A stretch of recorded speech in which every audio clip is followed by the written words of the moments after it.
Hello, beautiful souls. My name is Jessie, and welcome back to another episode of Rewire to Inspire. The show where we'll dive into self-love, learn tangible ways to rewire the brain, and discovering your soul's purpose. The goal of Rewire to Inspire is to encourage listeners to begin doing the hard work, to get curious and open to maximizing your life. Our mindset shapes how we live. Depending on life events, traumas, and personal experiences, our mindsets are all vastly different. However, one thing we all have in common is the ability to rewire our mind, to change the narrative, and to pivot our lives. I hope you leave each episode with the belief that you are so worthy to live a life true to you. I look forward to chatting with you every single Tuesday and Thursday and helping you grow exponentially in all areas of your life. Without further ado, here's today's episode. Hello, you guys, and welcome back to my podcast, Rewire to Inspire.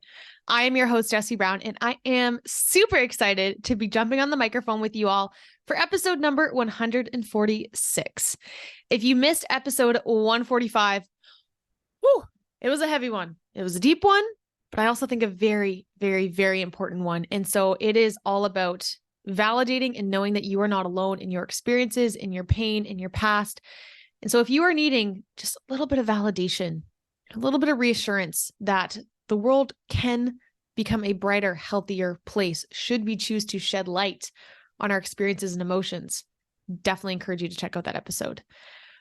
For today's episode, number 146, we are going to be talking about 10 healthy ways to manage your stress. I don't know about y'all, but I have been feeling stressy Jessie lately. Very stressed, very stressed. Here's the thing.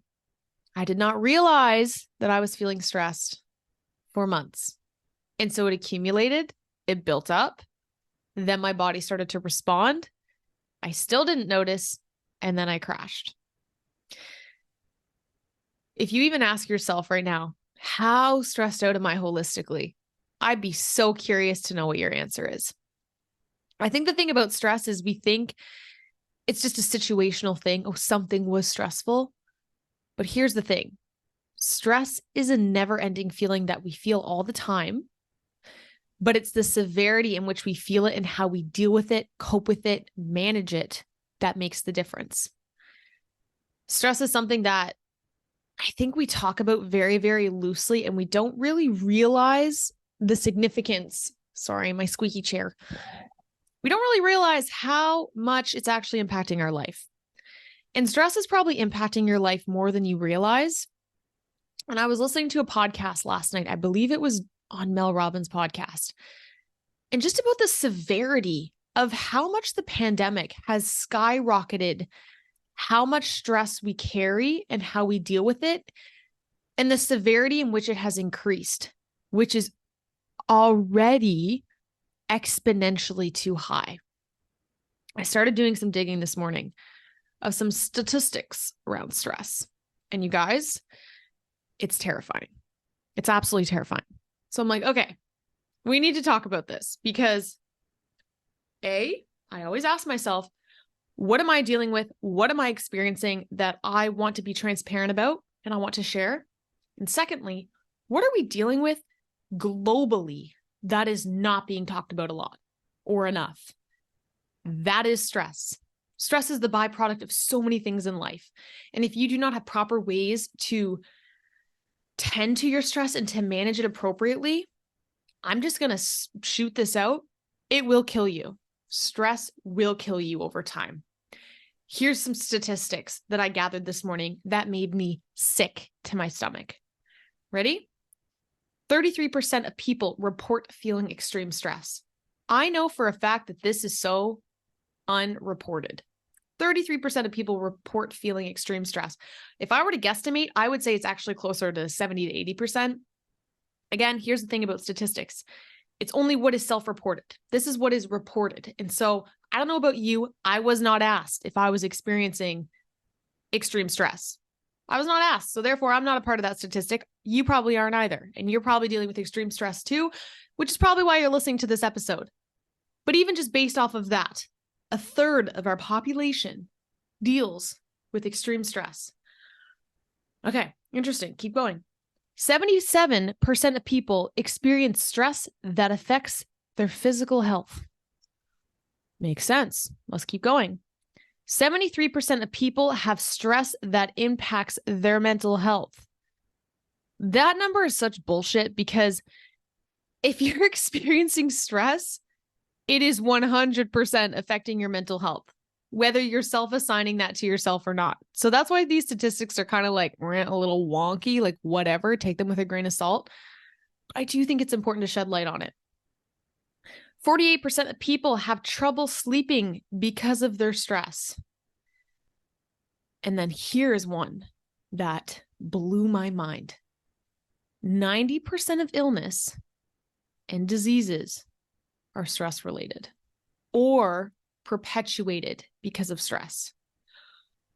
Whoa, that one's kind of scary.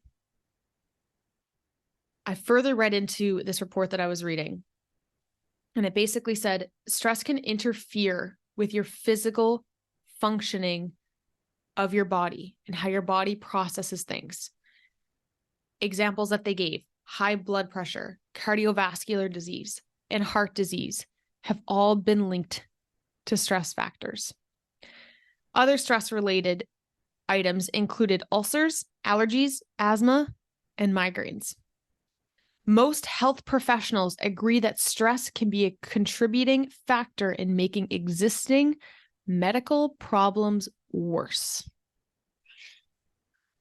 Cool. So let's just sit with that for a minute. How does it feel to know that if we don't deal with our stress and our emotions, those statistics are going to continue to rise? I read something when I was studying social work. Oh my God, I can't remember the exact details. Oh God, that's going to bother me. I can't remember. Anyways, it was basically along the lines of the difference between stresses. It was in a Gabor Mate book. I cannot remember which one. And he was talking about how health conditions we see now and the skyrocket of health conditions we see now versus even 100 years ago, they don't even compare. They don't compare. And he said it comes down to two things: trauma and stress. And here's the thing: we often experience heightened stress when we don't heal our trauma, or when we don't have skills and coping strategies to deal with day-to-day stressors. So I'm like, okay, let's talk about how to manage this.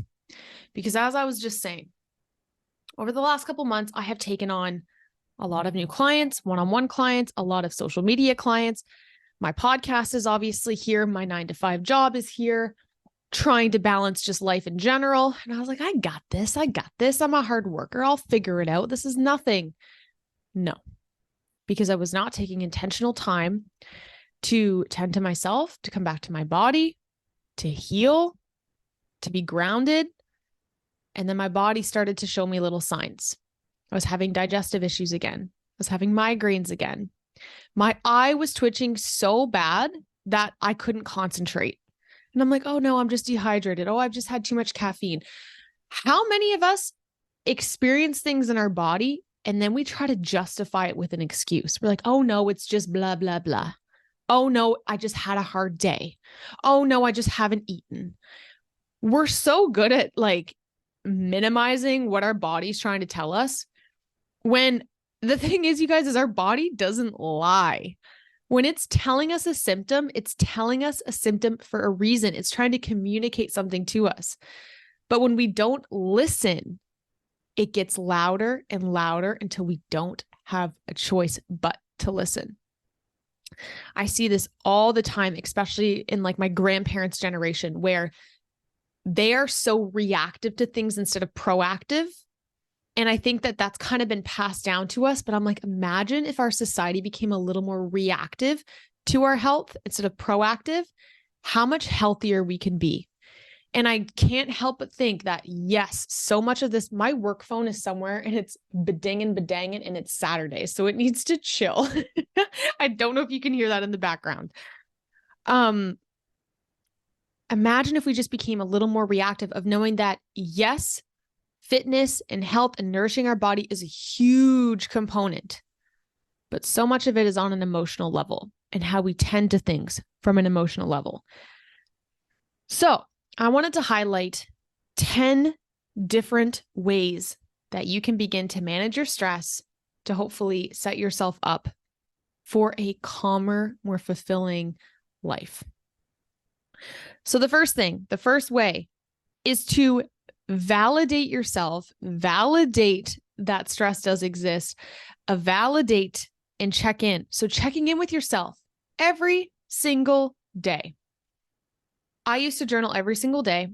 I fell off the wagon a little bit. Now I'm back on, all is good. And every single day I would write down how I'm feeling, symptoms I'm feeling, 0 to 10, how I'm feeling, checking in with myself. That is a huge way to get ahead of how stress is impacting you.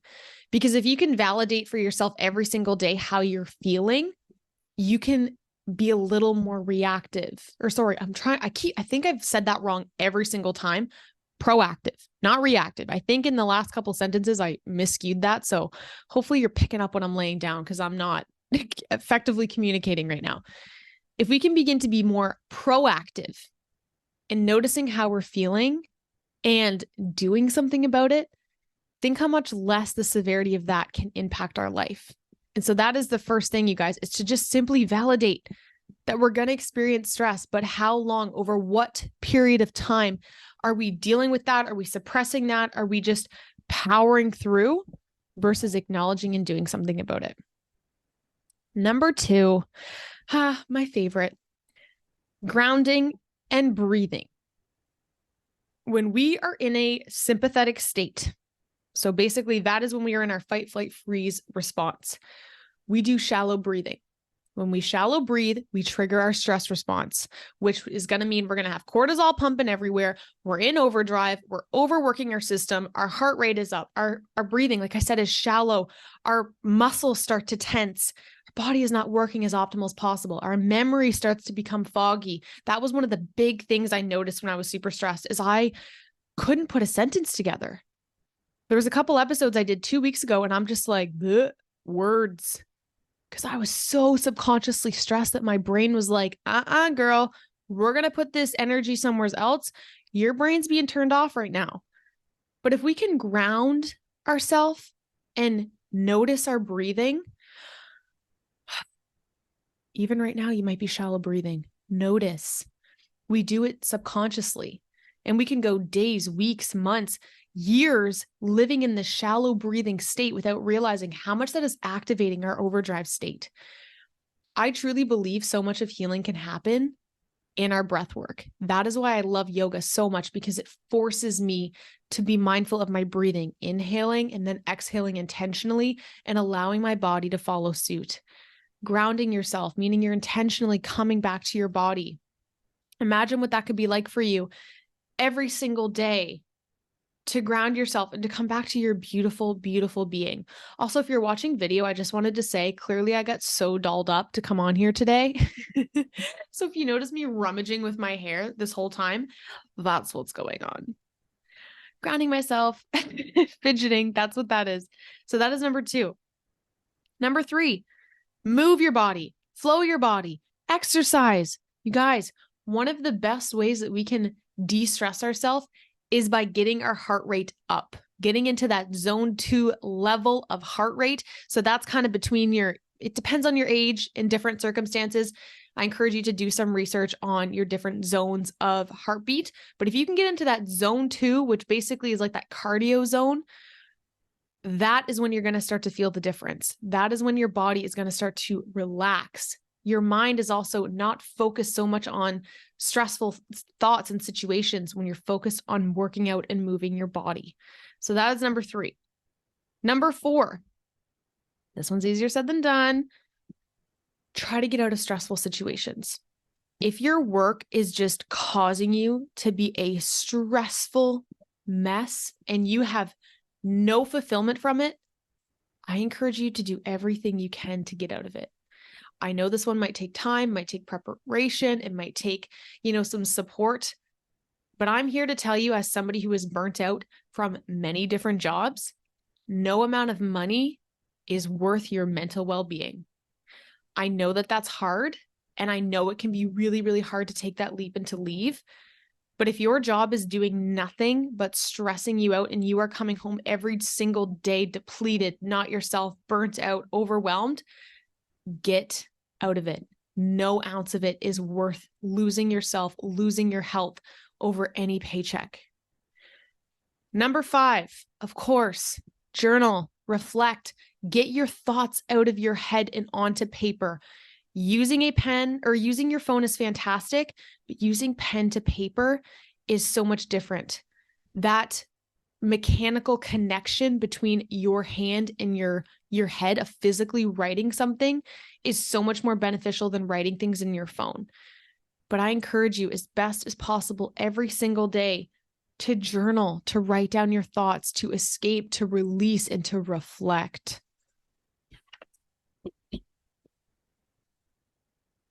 Number 6, create a safe place to talk. Creating and having even one person to talk to could be the biggest difference between a healthy version of you and an unhealthy version of you, between a stressful version of you and a non-stressful version of you. When we're able to get things off of our chest and just release, our nervous system has a chance to just feel validated and to express. When we suppress and suppress and suppress and hold it all within, that energy has nowhere to go. And so it's going to get stored in our body. It's going to affect our body. And so please do not lessen the impact that having a safe person in your life has on your well-being. Number 7, know that you don't have to be strong all the time. I'm sorry if no one's told you this, but you don't have to be okay all the time.